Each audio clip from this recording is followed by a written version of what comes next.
So hello everyone and welcome to today's GALA webinar. My name is Isabella Massardo. I'm content strategist here at GALA. And today's webinar is sponsored by Kaleidoscope and will be presented by Klaus Fleischmann, CEO of Kaleidoscope.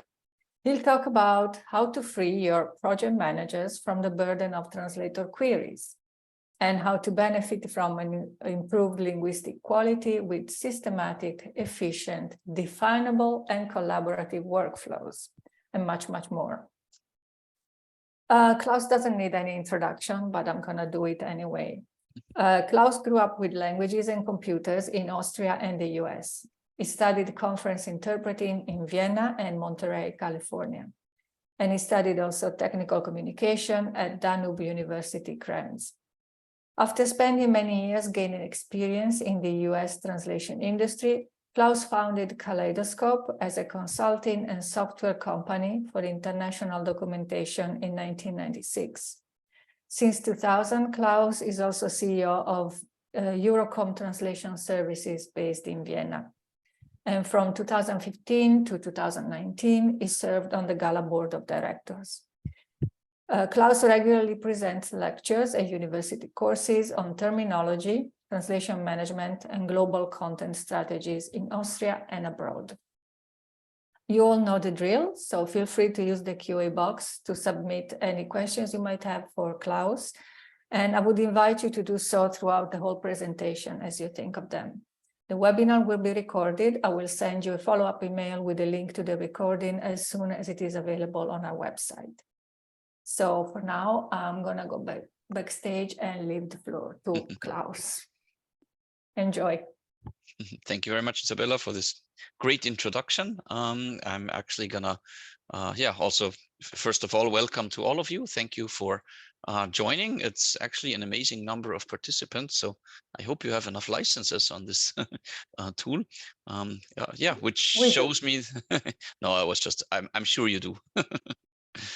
And it shows that query management is something that is a thing that is happening, and I would like to give you an idea on how to do that a little bit better. It is a sponsored webinar, so you can feel free to brag a little bit about what we do and show a little bit about our software as well. With that, I will just jump into it if it works. Yeah, there we go. And I will start by also briefly mentioning what Kaleidoscope actually does. Our claim to fame is taking your content global.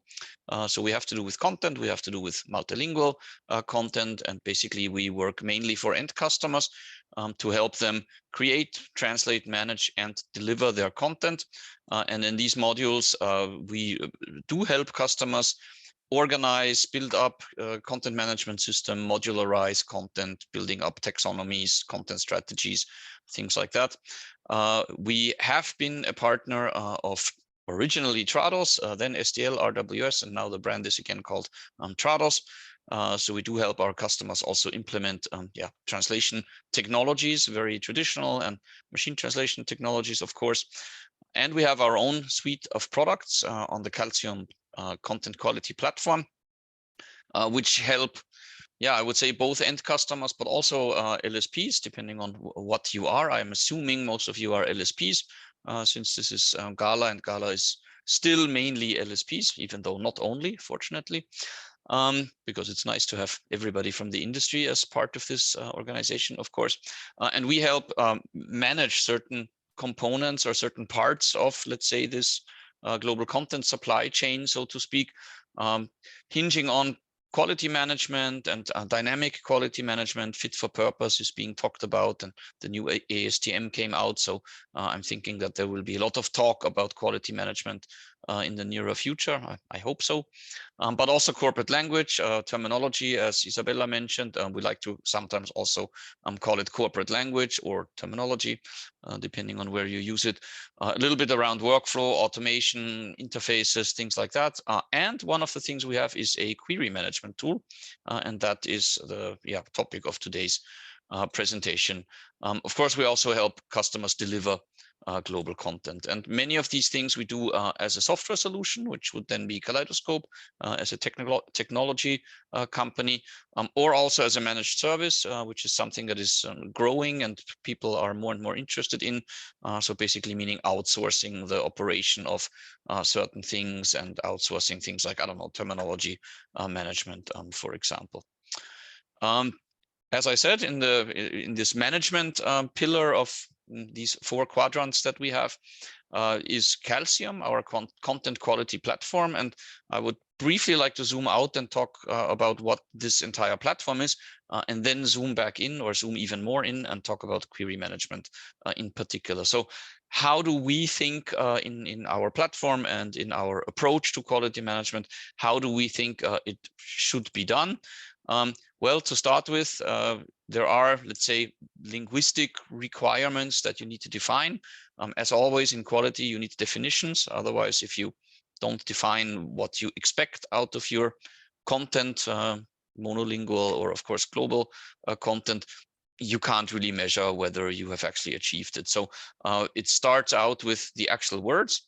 And that is what terminology management is all about. So here we basically help companies define their corporate language, their wording, and then of course also make sure that both content creators and content translators are adhering to that terminology. And here we have our, I would say, probably mostly or very well-known tools, QuickTerm and CheckTerm, around corporate terminology management.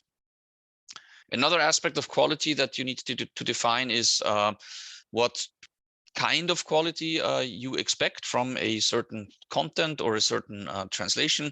This goes into the fit for purpose discussion that we also had at the GALA conference in Dublin, which was very exciting, and which is also manifested in the ASTM standard that just came out, or the new version of it just came out. So basically what you can do here is you can say, okay, as a company, we do provide or we do create different kinds of content.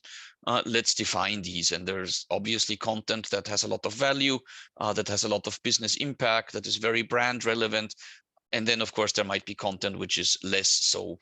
If you have a troubleshooting article, for example, about something that probably won't be even a problem for a very long time, then that has a much lower value, of course, than if you are recreating your, I don't know, brand slogan, for example, which hopefully will stay around for a while. So this is what we mean also with fit for purpose and dynamic quality. And we can define these requirements. And if we have defined these requirements, then we can actually evaluate the output also of the creation and translation process. And we do that in one module on our platform called Global Review.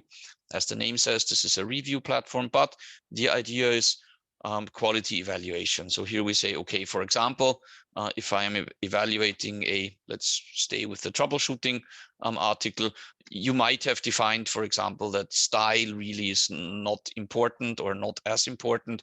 So if you have stylistic issues, that will not really impact the quality score that you get on that particular document. So this is what we do in Global Review.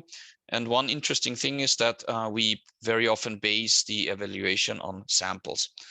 Because as you all know, everybody who has worked with reviewers and in-country reviewers, this is very often quite a challenge, and it's completely unrealistic if you send a 300-page technical specification to an in-country reviewer that they will actually review the whole thing. This is a generalization, of course. I mean, there are professional review processes, certainly, but a lot of the ones I know is that, you know, I like to say that the person in the target market who least violently refuses to do the job, they end up being the reviewer. So we think if you base this on a sample and you say, I'm not going to even give you 300 pages, I'm going to give you, I don't know, 2% of that. But then based on that sample, we can calculate a score. But what we then very often hear from our customers is, yes, but if we only look at 2% or 5%, what if there's actually a translation problem in the other 98% of the document? And that is precisely why query management is a very important aspect of the entire quality discussions.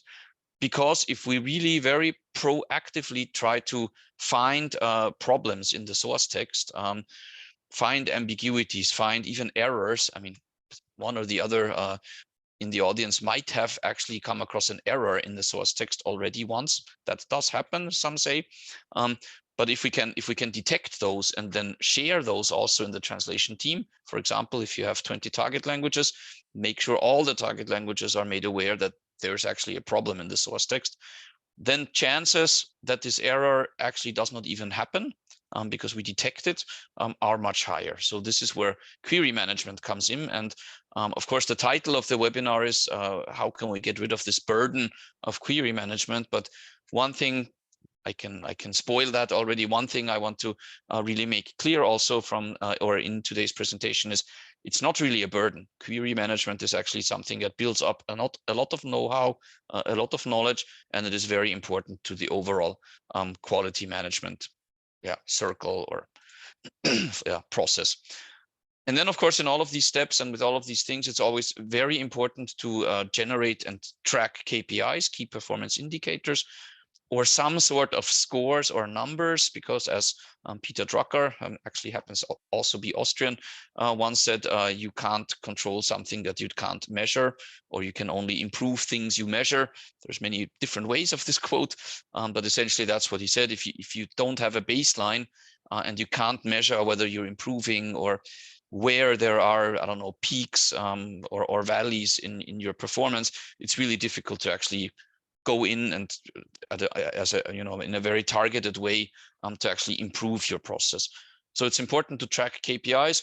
What could that be in terms of query management? Well, for example, if we know the type of content that goes in, then we can track, for example, what kind of questions typically occur with what kind of content. So very obvious one, for example, if you have UI strings and you're translating UI strings, there's going to be a lot of queries because text is very condensed and very compressed. So you might have a lot of queries around abbreviations or about text that was somehow chopped apart, or maybe you still have developers that thinks it's a good idea to put variables in the text, but then of course you run into issues in the translation. So these kind of things you can track, and you can provide actual figures to your project management team, but also to your customer and say, look, we have this particular issue with this particular kind of content. Maybe we should really do something about it, because it would make our life a lot easier. It would improve quality, and it would, of course, improve turnaround time as well. So that brings me right into today's topic, managing translator queries. The tool that we have in our platform for that is called Smart Query. And kind of like the credo of the entire tool, or why we even do this, is because I always felt, and you all know this, nobody ever reads a text as intensely and as closely as a translator. Why? Because they have to actually read the text to understand what it's about and to be able to translate it. And I always thought it was kind of a pain or a shame, maybe, and definitely a loss if we simply throw away the knowledge that translators have gathered from their very, very close scrutiny, or you could say usability test of the text. So I like to also say that translators are actually really good usability testers also of content, because if a translator doesn't understand it, chances are that the actual reader, who is the intended user of the text, doesn't understand it either. So not only do we want to solve these questions and of course fix the translation or enable a good translation, but we also want to learn from these queries to also improve the source content.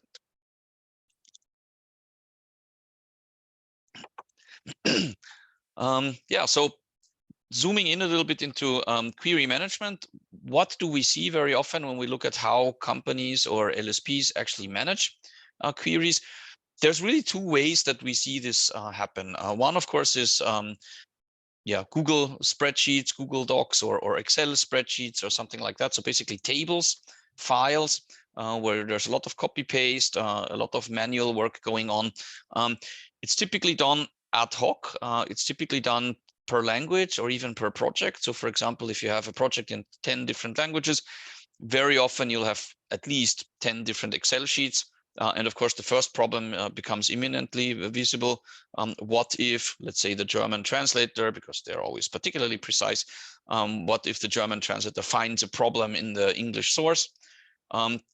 but this never gets communicated to all the other target languages, for example. So this is something we want to avoid with our system.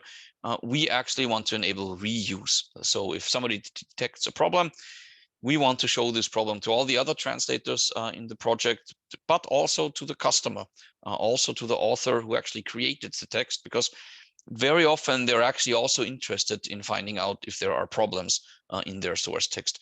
Not always, I have to admit, not all customers really want to know about this, but most customers actually do. Yeah, funny anecdote, we've actually had a customer once that voluntarily paid a bonus to a translator because the questions they asked were so good questions that it prevented them from publishing something that would have really been kind of embarrassing. So some customers really are very thankful for receiving this kind of input. And I mean, maybe there are some people or some from the buy side, as we say, on the call as well. Then hopefully you can confirm that, yeah, this is very useful to receive. Also, we want to reuse this. Thank you for confirming. Also, we want to reuse these queries for terminology work, because we've actually had a study done on queries before we started developing our platform. So a lady from the University of Vienna actually wrote her master thesis on query management, and she also found that the vast majority of queries actually have to do with terminology.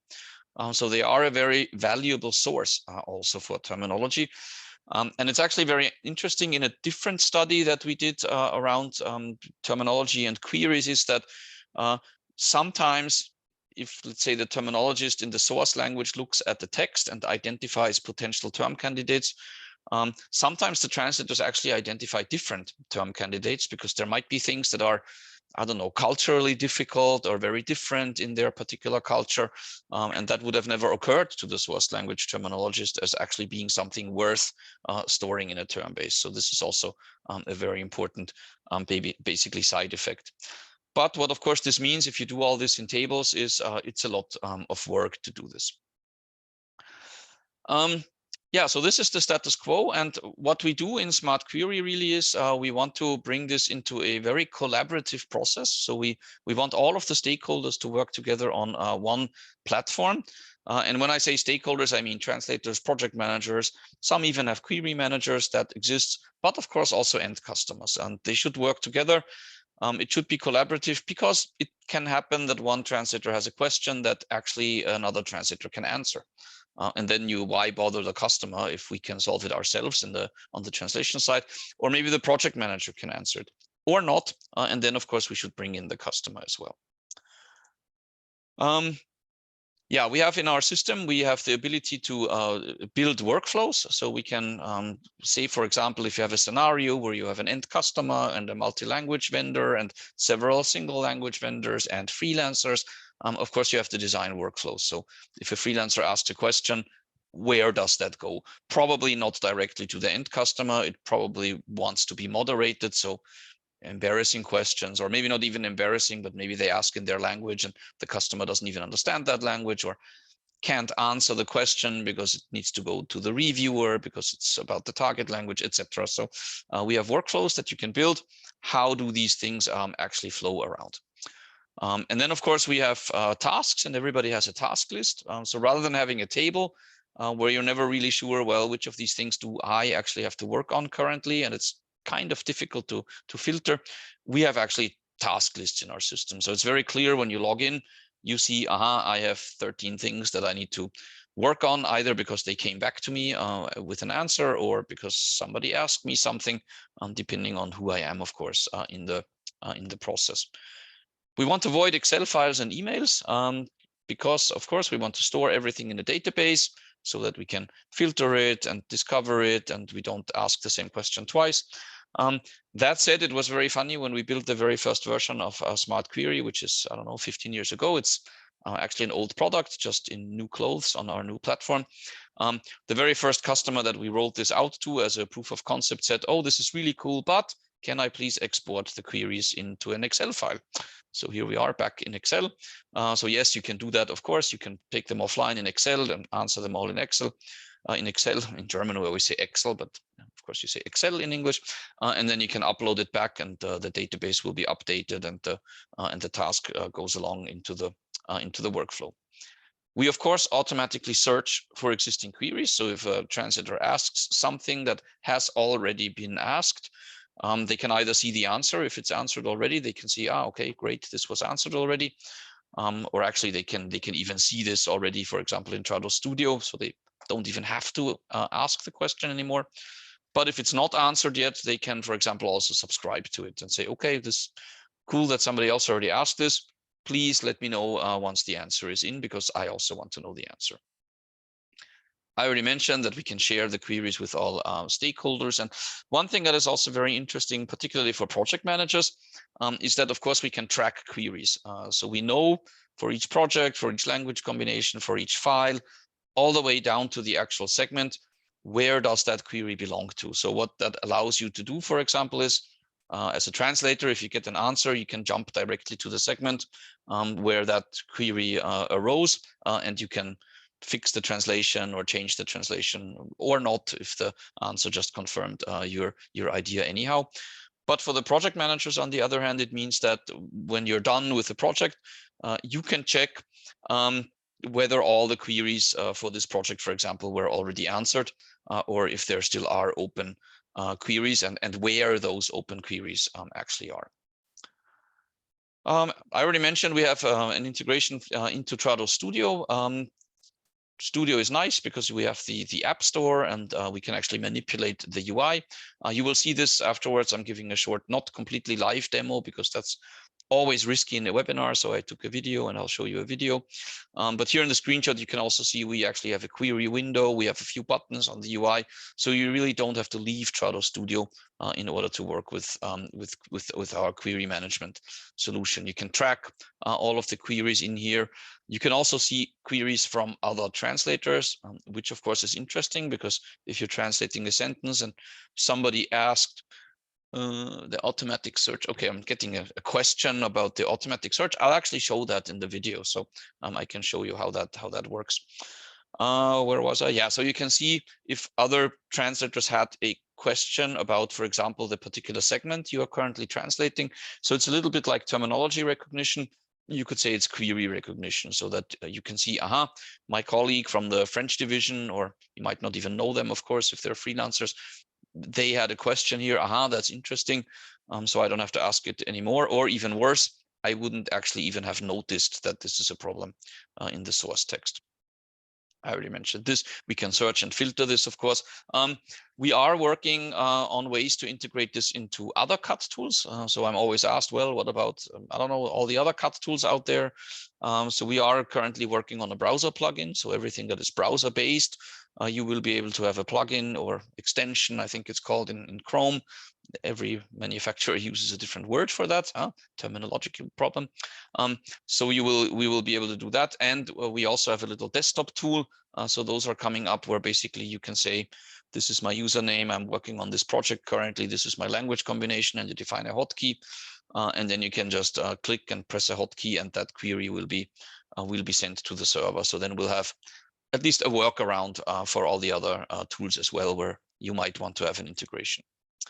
So with that, I would like to jump into the demo. I'm just looking a little bit into the comments. There was one question around how you can integrate this via APIs into other tools. That is certainly possible. Yeah, so that could actually be added here as a text box. I don't know what these things are called, as an item. Of course, we have a complete API. So theoretically, you could, of course, program your own interface if you have some proprietary system. But again, we are also coming out with the browser plugin and the little desktop tool watching for a hotkey. So then we would be integrated into all of those things as well. We also have an integration, for example, into RWS Pasolo for software localization. So if the tool allows us to, then we do build these integrations. There is another question from Chris around terminology. So yes, that is of course true. A terminological query cannot be used one-to-one in the term base. But what we do, and I think I actually show that in the video as well, since we also have a terminology product and a terminology workflow product, we can basically send terminology queries into the terminology workflow. So if a translator has a question or thinks a certain word or term should be included in the term base, then we can basically take that term and directly flow it into the terminology workflow. Or we can simply export all the terminologically relevant queries as TBX. Of course, they're missing the metadata. Yeah, so of course there is no, I don't know, type of speech or term type, part of speech or term type, or images, definitions, all the other things you might want to have, or synonyms, etc. Of course, those are not there, but the idea is to get them into the workflow so that somebody starts processing it and working on it. Right, so going into the video, I have the link here. Of course, I don't know how these slides are distributed. Afterwards, I can certainly send a PDF. Otherwise, you can find the video online here as well. And before I go into the video, just so you understand what I will do. Sorry that this one thing is here in German. But I labeled this group wrong. So basically, my workflow will be that I have a freelance translator. That freelance translator works for a single language vendor or regional LSP, however you want to call this. So there is a project manager here, and then that project manager can actually forward it to the project manager, maybe of the corporate language division at the client, or maybe there's a multilingual MLV there, multilingual LSP there. So basically it goes from, let's say, a small LSP to the large LSP, and then it goes on to the client. And the client, if they can't answer the question themselves, they can in turn delegate it to subject matter experts or authors or something like that. So this is the demo workflow, just so you understand, because there's going to be a lot of switching and putting on different hats. So let's look at what this actually looks like. And I'm starting from the translator perspective. So we're starting actually in Throttle Studio. As I said, we have this integration and others coming up with the workarounds. So what I can basically see in here is I can see a list of all the queries that have to do with what I am currently translating. So I can see, okay, somebody asked, what is a thin slab casting plan? Somebody else asked, should we translate formally or informally? That's a big topic in a lot of languages. Somebody else asked about what is location, what does that actually mean? And of course, I can interact with that list. So for example, I might not be interested in thin slab casting plans because it's from a different project. So I can simply turn on filters and turn off filters so that I can limit what I see to what I'm actually interested in. So here I found this query, shall we use formal or informal speech? As you can see, I can now interact with the team. So actually the SLV already, the PM from the SLV already said, I think we should be formal or whatever. And I can, as a translator, go in and confirm that, for example. So we can really interact from one freelancer to the other or to the project manager, etc. Here I can see somebody asked about location, and the answer already came in. So that location is the place where you set up a photo printer. By the way, yes, this is still the good old photo printer example from Daniel Brockmann 20 years ago or something like that, or even more, actually.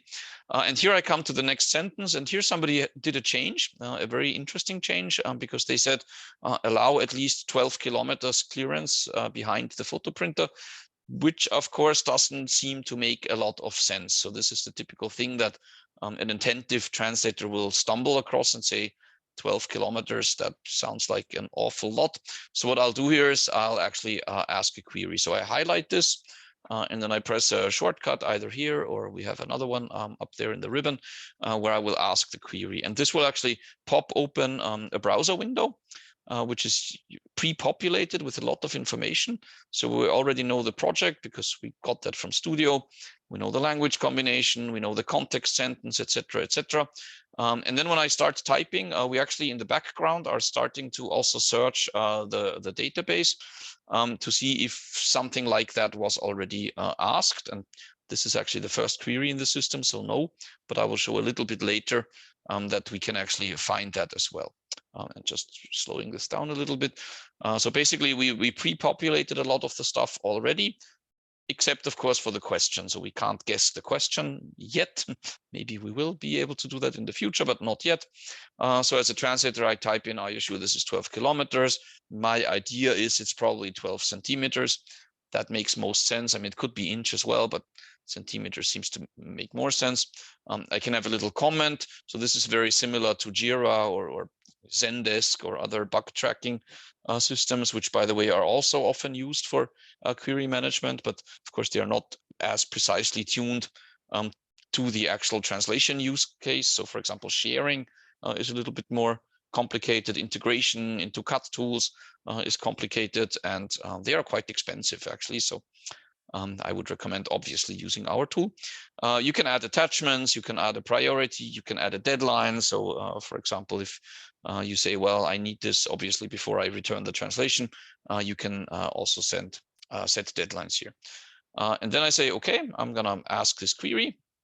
And when I click on this button, off it goes into the workflow, and I can continue working. And for example, here in the next sentence, I find another weird thing. So they're talking about the wireless cables, so the power or the wireless cables. And again, as a technical translator, I find wireless cables a little bit strange.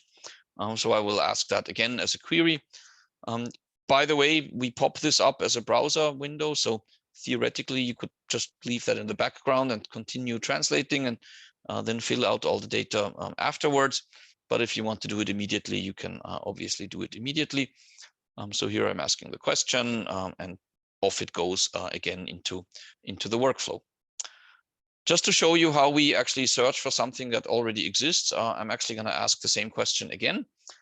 So I just asked this very question. And as I said, we start searching when you start typing or when you send it off. So as I start typing, we're searching in the background whether something like that already exists. And down here, it pops up and says, look, we actually already have a query that has to do with wireless cables. And it's a little bit similar the way the question is asked, but particularly it contains this wireless cable here as a term, essentially. And then you can click on this little open icon here, and you can see all the queries that it found and where it found it and whether it has been answered already. All right, so let's look on in the workflow. So from the translator, it now goes on to the project manager. So the project managers typically work in the browser, actually, because here we have all the task lists. So you can see, okay, this task list here doesn't contain a lot of metadata, but you can add a lot of columns to the task list, like project, language, etc. So you can filter and find the things that you want to work on. You can see the query, the way this is presented and formatted, and what fields you can actually see, all of that can be configured. So you can say, for example, also that the customer should obviously not see the name of the translator, or maybe they shouldn't see some of the other information either, because it might be internal information that you don't want to share, who knows. So this can really all be configured based on the actual user. What we also have, you saw that already when I answered the informal or formal questions. So we can communicate also in this platform. And what I'm doing here in the video is I'm actually assigning it on. So remember, I am the project manager of the single language or regional LSP, and I'm now assigning it on to my big LSP customer. And as you can see, we have more fields available here than when the translator was creating the query, simply because this is the way my demo system is configured. So also the fields that you have here, all of that can be configured. We ship it with the default. That's actually based on this master thesis that I told you about.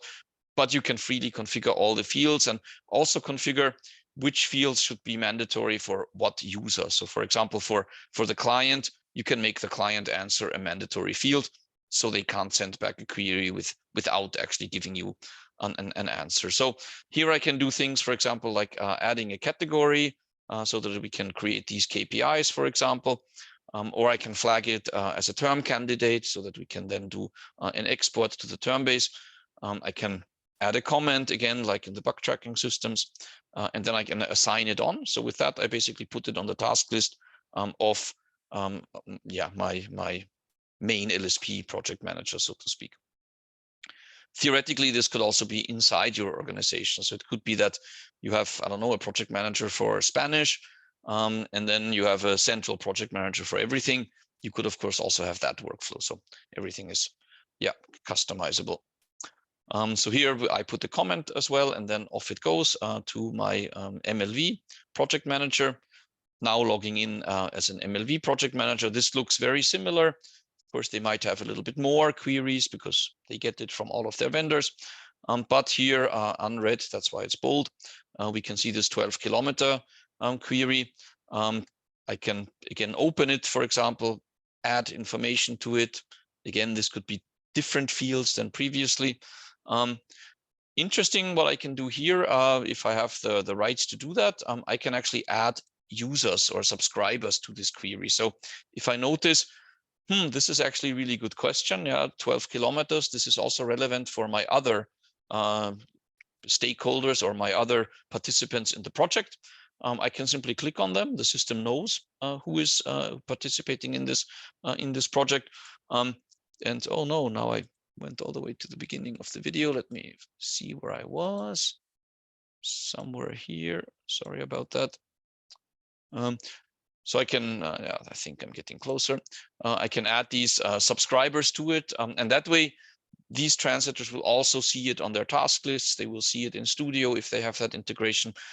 And since they also confirm all the way at the end that they have received this query and they have read the answer, you can also check and make sure that they have actually received this particular issue as well. Yeah, so I'm writing some comment here with a typo on top of it, and then sending it off. And now I can either from directly in here or also from out here, I can assign it on.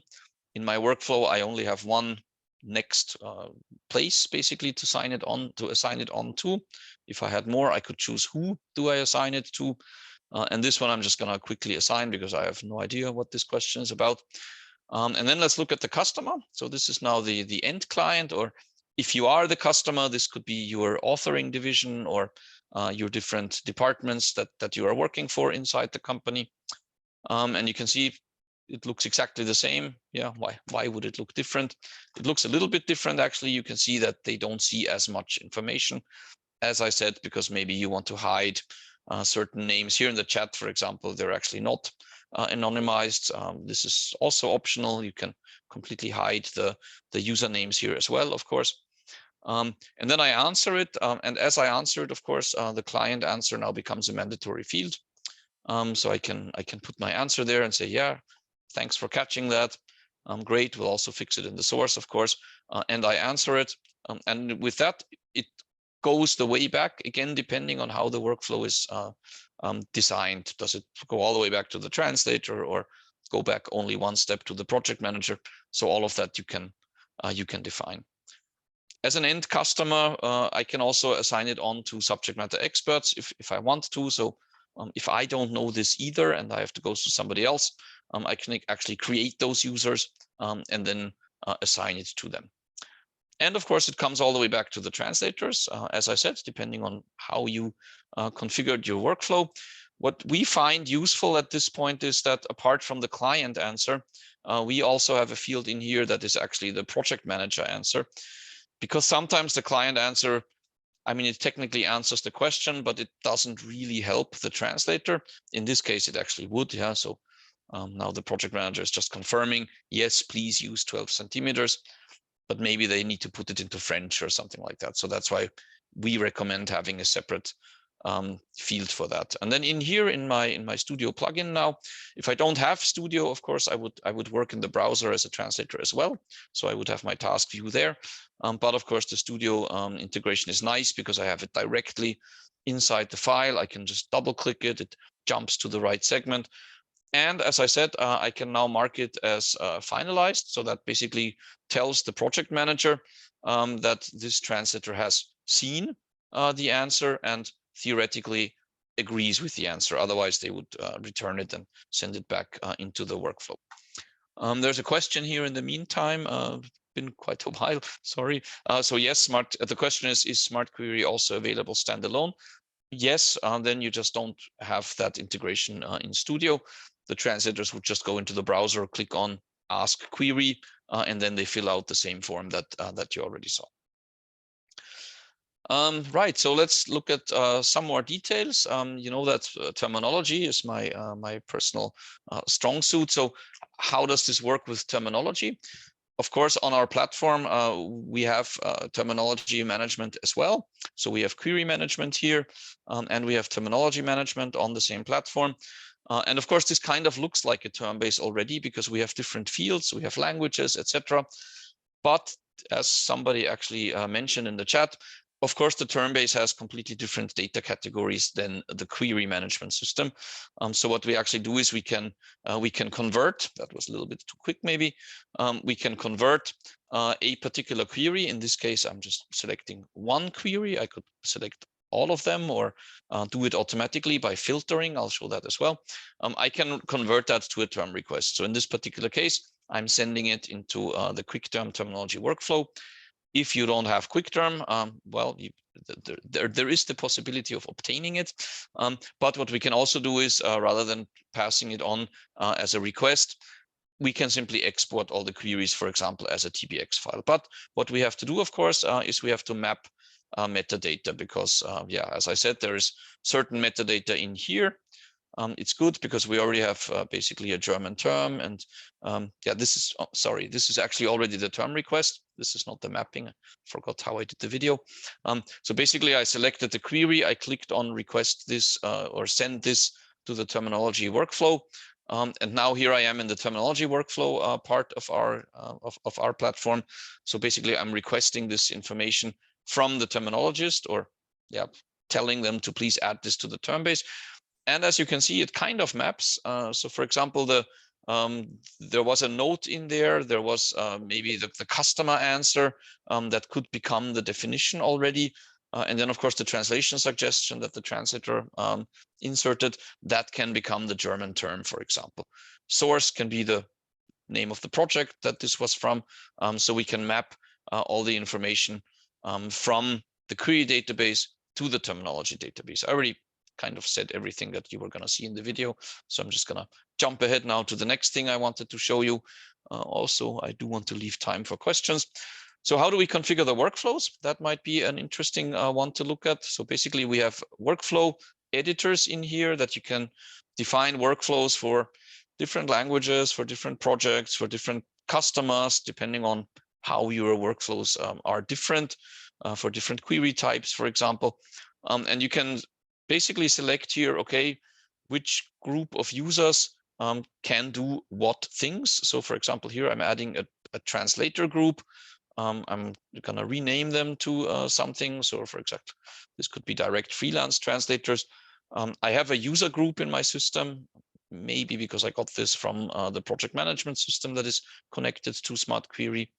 And I can select those groups here. So basically now these freelancers can ask queries, and these queries go directly to, can't remember who I assigned them to. Oh, nobody yet, because I haven't drawn the arrow. So now I can say, okay, if these or the users from these groups ask a question, it goes to that particular user. And I can define, okay, which fields can they fill out, or which fields are even mandatory in what step. So for example, when they create a query and assign it onwards, I now said enable all the fields, so they can basically access all the fields. So this is essentially how we can define workflows, and then workflows get assigned to projects, or you just use the same workflow over and over again. Kind of obviously depends on what you are, whether you are an end customer or an MLV or an SLV, then you will have more or less workflows, obviously. So why do we think this is a good solution? Well, we think it will help you finish your projects faster because it helps you solve queries faster, because it's a lot easier to delegate them around. Since it's collaborative, maybe even one translator can help another translator resolve questions. So we think it's faster. It saves you all the copy-paste nightmares from Excel and email. It really builds up knowledge for the translators as well. So for example, if you're translating software user interfaces, what might be an interesting approach is you might say, okay, well, let's translate it into one language. Ask these translators to please raise a lot of queries, then they're all answered.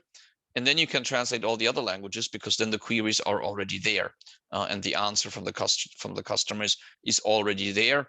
And then you might already benefit from this knowledge that was generated from the first round of translation, for example. And it's also quite impressive actually to show your customer how much you know about them, because customers can get impressed by seeing, oh, there's 1,300 queries already in the query database. And that, of course, increases your stickiness also with your customer. As a project manager, you want to make sure everybody knows about the answers. So that, of course, you do, because we track everything. We have reports that you can run. I skipped over that a little bit in the demo. So we can always report on how many queries per project and are they all closed, etc. So yeah, you can make sure there are no open queries. Also, queries are automatically documented. So of course, we store everything that is inserted into the query. We store the comments, we store everything in the workflow. So we know exactly when you delegated to what other user, and who answered the question, who actually confirmed that they received the answer. Everything is documented automatically. And one very nice thing, you never have to ask your customer the same question twice, because customers are upset if you keep asking the same question. And on the other hand, if you're the content team or the end customer, whatever, well, you never get asked the same question twice. So that's nice. You can actually, basically as a byproduct of query management, you can collect feedback about source text quality. So you can look at the database, or we even have the option of selecting everything that has to do with source text defects. As you saw, we have these criteria or these categories. So you could say source text defect is one of the categories. Then you can, of course, filter it, export all of them into Excel, of course, and send them back to your authors. You can involve the subject matter experts in your company quite easily, because you can simply create them as a user on the platform and assign tasks to them. No need to send around emails, etc. You can use the query database to build up the terminology knowledge. And you can also trust and make sure that your replies actually reach your linguists, because of course we get the confirmation, as you saw in the demo, that they have actually received the answer. Yeah, you can, if you're interested, oops, I forgot to translate that, sorry. This means next steps. So if you want, you can play with it. We have an online demo. So if you go to demo Kaleidoscope AT, you can play around with it a little bit. There's a documentation on the dashboard there. The demo server is reset every night. So please don't prepare, oops, what did I do now? Don't prepare an extensive internal demo, because it's going to be gone the next day. If you want something that lasts a little bit longer, we offer free trials. So get in touch with us. We can set up a free trial. That also helps you configure it a little bit. Or if you want to really get down and analyze your workflows and really want to try out how this works, we also offer pilots. In all of these things, the software is there free of charge for a certain amount of time. And with that, I'm at the end. And yeah, we do have a little bit of time for questions still. Yeah. Thank you, Klaus. I see there are 3 questions in the Q&A box. Maybe others will come. So let's see. Does it work on Trados 2022? Yes, I think actually in the video that was Trados 22. Okay, yeah. Excellent. Another question. Do my subject matter experts need to have an account in Smart Query to answer projects, or can they just answer queries via email or without having to log in? Yeah, so I think I would say default idea is that yes, they have a user. You can create that account yourself. So actually a customer user can create a new account without having to have admin access to the tool. That said, I mean, since we have strong APIs, we do have customers that integrate this into Slack and Microsoft Teams and things like that. So that can also be done via the API. Of course, you might lose some of the benefits, but maybe for the subject matter expert, that's actually okay. All right. Another question. Can the customer see the question embedded in the source text, for instance, as a comment in a Word source text? That's a good idea, actually. Thank you for that good question. No, not currently. But technologically, that would actually be possible. So if you're translating a Word file, at least in Studio. I don't know how this is in the other cut tools, because we're Throttle's partners. Of course, that's the technology we know best. In Studio, that would actually be possible to export comments. So we don't have that yet, but that's a good idea. Okay, excellent. Thank you, Tavia, for suggesting it. Yes. If the answer by a customer is not clear, can you push it back and submit the same questions again? Yes, of course. So again, I didn't show that in the demo, but rather than sending it back to the translator, you can say, oh, push it up to the customer again, because actually that did not answer my question. So you can always decide who should receive, or who do you want to forward it to. So in the demo, I just sent it back to the translator, but of course it can go ping pong between the two as well. Okay. Do you have any existing integrations with other cut tools? So as I said, currently not, because most of the other cut tools don't allow this rich integration into the user interface. What we are coming up with is the browser plugin for everything that is browser based. So all the browser based TMSs out there, they can use the, I don't know, Chrome, Firefox, Edge, etc. plugins. And we're also coming up, we actually have that already with the little desktop tool, where basically you can log into the system and choose the project that you're working on, etc. And then highlight something in your cut tool, press the shortcut key, and that will also trigger a query. So it's a workaround. It's not that deep an integration as in Studio, but at least you don't have to, go to a different browser, log in, etc. because that you can all predefine that. Okay. I see a question in the chat. I think you already replied, kind of, but let's just for the sake of completeness. Is this solution or set of solutions best suited for document translation process, so the traditional translation, editing, and proofreading? Or can it also be used in integration with an API or some other way with other services such as website translation, subtitling and transcription, etc.? Yeah, certainly. I mean, yes, you can integrate it via API, or particularly if you're talking about browser-based website translation products, then actually our plugin should be enough, because then you can highlight the text, do a right mouse click on it, and say submit query. Okay, thank you. Let's see. I don't see any other questions. Okay, I was surprised that there are still people requesting an Excel export file, but that's probably just me and my pet peeve.